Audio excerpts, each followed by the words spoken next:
Hey everybody, it's Jason Blaha here. Now that my two obligatory informative videos are done for the day, it's time to talk about current events in the online fitness community. And I saw a video come through my feed that I thought I would make you guys aware of. And go check it out. I'm going to link it down in the description anyways. I'm going to link it down there. Jeff Nippard had Stephan on his channel. Now, he just got in a debate on Joe Rogan's podcast, I think last week, which I actually watched the whole debate between him and Gary Taubes. And then I saw that Jeff Nippard went ahead and interviewed him. And I just finished watching the video on his channel. You guys probably, rather than listen to everything I have to say about it, because I'm going to give my take on this, you probably want to go watch the whole thing for yourself. Because again, it's way more than I can cover in one of my videos. Pretty rare for me to just direct you to another video for information. I don't do that very often. But let me go ahead and put on my +5 hat of weaponsmithing, and we'll talk about it. And you guys know, for April Fools, I did a video explaining why I'm not skilling at my crafting anymore. There's no grand conspiracy. So, on to this video. I'm familiar with Stephan already. Actually, I have a friend who's a massive fan of his who I am aware of because of her, named Kate. So shout out to Kate. She's a big fan of Stephan, loves his work. Reads his books, all of that stuff. So I'm familiar with him because of her. And so I'm actually familiar with his material. Interesting guy, because really his area of expertise is neuroscience. And he talks a lot about how psychology, not really psychology, I'm sorry, I'm using the incorrect term, how brain chemistry, because again, we're not dealing necessarily with just psychology, we're dealing with brain chemistry of how it impacts hunger, how all these different hormones and neurotransmitters and evolution have impacted us in such a way that controls our hunger, and therefore this is what affects our obesity as a society. And he's really done an enormous amount of digging into it, and I think he's got some interesting insights, and you really can't discredit what the guy has to say on it. Again, the guy is extremely intelligent, really knows what he's talking about. And what's interesting is that what I liked in the video, because I agree with the calorie in, calorie out model. Yet here I am on a ketogenic diet. Why? A number of reasons. Inflammation, recovery, energy, satiety, all of those things. But I don't believe that calories in, calories out isn't responsible for controlling your weight. That's where I would actually agree with Stephan when debating with someone like Gary Taubes. Gary Taubes is wrong. He's just the weight of the evidence just doesn't support what he has to say. And I'm saying that as someone who myself follows this sort of diet. I even follow it for ethical reasons. I actually believe it is important that you eat pork. Now, that's a whole other reason why I've done that, discussing the orc mode diet and everything. Totally side topic. But yeah, I think it is important that we eat pork, and I think it's important that we break religious ideas about morality and food, and that we break this whole concept of veganism, and that we establish ourselves as apex predators. I think that is important philosophically, morally, ethically, right? That we claim our place in the food chain, and that people who aren't willing to do so are not your equals. Let's just be honest with it. They aren't. So a lot of the things that I promote about dieting has to do with being conquerors, basically being superior people. Train heavy, be strong, eat animals, right? Big part of my philosophy. Now, you can disagree with that all you want, and that's your prerogative. That's the beauty of philosophy and ideas.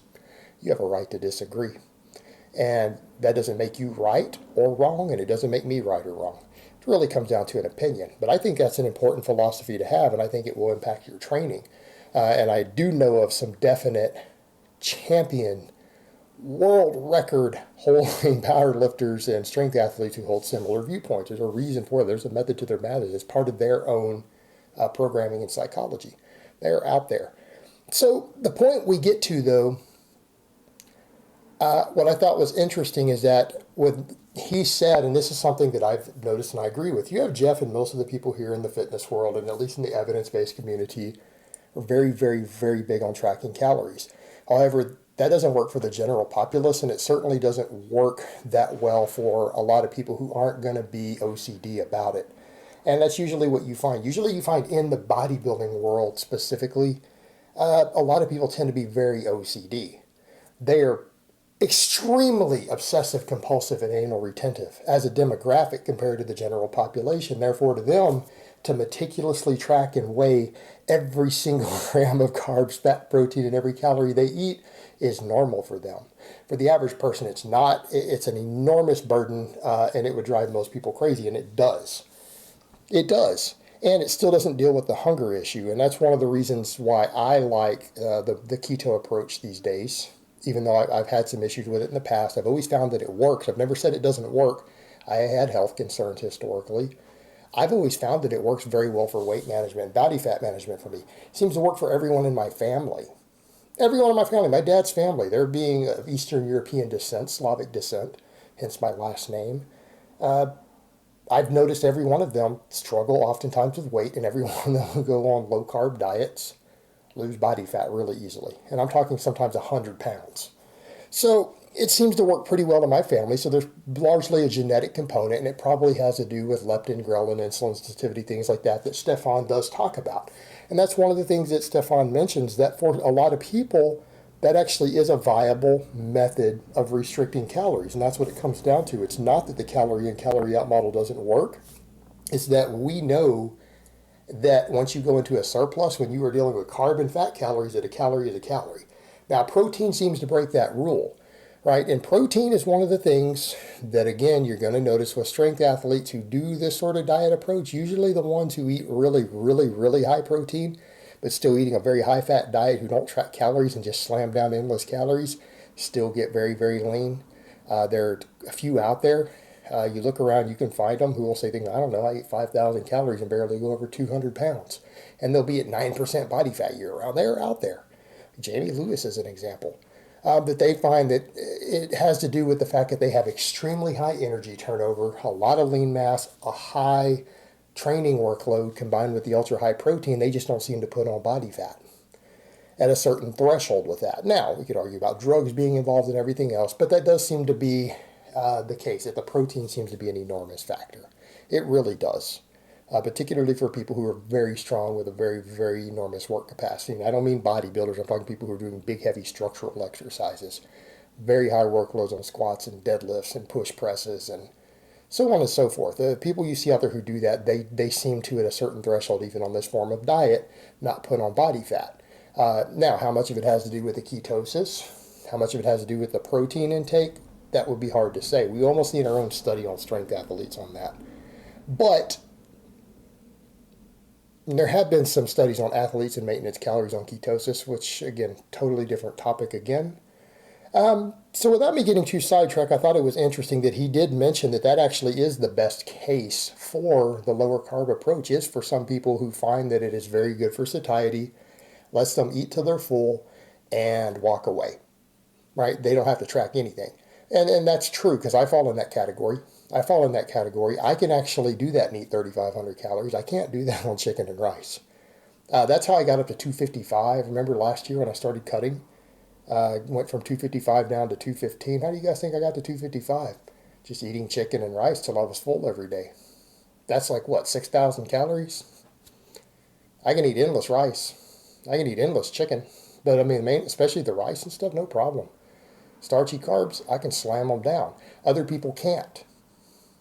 Whereas then I can get the same fullness off of 3,500 calories of ketogenic type foods. I can feel the same level of satiety that I get off 5,500 calories of chicken and rice.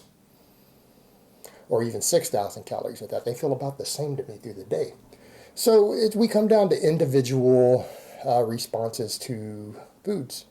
And I think that's what it comes down to. You look at someone like Stephan, who will tell you that the reason we get fat has to do with things like leptin and ghrelin and our response to hyperpalatable, calorically dense foods. More or less what he's saying, and that we haven't evolved to handle that yet, other than in times of famine in which we would, if we found those things, we gorged on them so that we would get fat and not starve to death during the next famine. And that really is what it comes down to. And for different people, we have different trigger foods, probably largely genetically based, probably based upon our own responses and hormonal responses and neurotransmitter responses to these different foods. That causes us to overeat. But ultimately, it does come down to the fact that it is about caloric density. It is about hyperpalatability. And he did say that, look, what he would rather see for the general population who's not as OCD, as Nippard and a lot of his followers are going to be, He would rather see eating strategies used that allow you to just feel full and feel satiated on a reasonable amount of calories, on an amount of calories that probably will let you maintain a healthy level of body fat and body weight. And that's a lot of what his strategies work towards. And he pointed out that lower carb type diets are one tool that can be useful for a lot of people. For that's just one tool in the toolbox, and there are other tools that are just as useful for different people. And I like that approach. I like the way he words that and puts that, because it is a case of not finding what works for you. It's not about breaking calories in and calories out. What works for you in the sense of what's going to make you feel satiated, what's going to be a good strategy for you to actually stay roughly at maintenance without gaining a bunch of fat, without having to track everything so meticulously that you become OCD. Again, in the bodybuilding world, that's normal, but for everybody else, it really isn't. And a lot of even other athletes, it isn't. And it's not necessary even for athletes to always do that, because you're not trying to get contests ripped. It just isn't necessary. And I thought that was, for me, the best point that he made there. That was the highlight of it, of him pointing out the difference between everyone else, even people who are going to be training in athletic versus maybe people who are in that one niche community who really do want to be OCD about it. In fact, I've observed that a lot of people in the bodybuilding world, they can't be happy unless they track everything. Like if they lose the ability to track every single thing that they eat, it actually causes them anxiety. All right, and that's its own potential eating disorder. Sure, it helps them stay lean. It's not psychologically healthy, but maybe it's physically healthy for someone who struggles with obesity. Really hard to say. But all in all, guys, I rambled a lot in this. So if you guys want to see the actual discussion itself, go check it out. It's linked down below. So I hope it's been informative, and I will talk to you guys next time.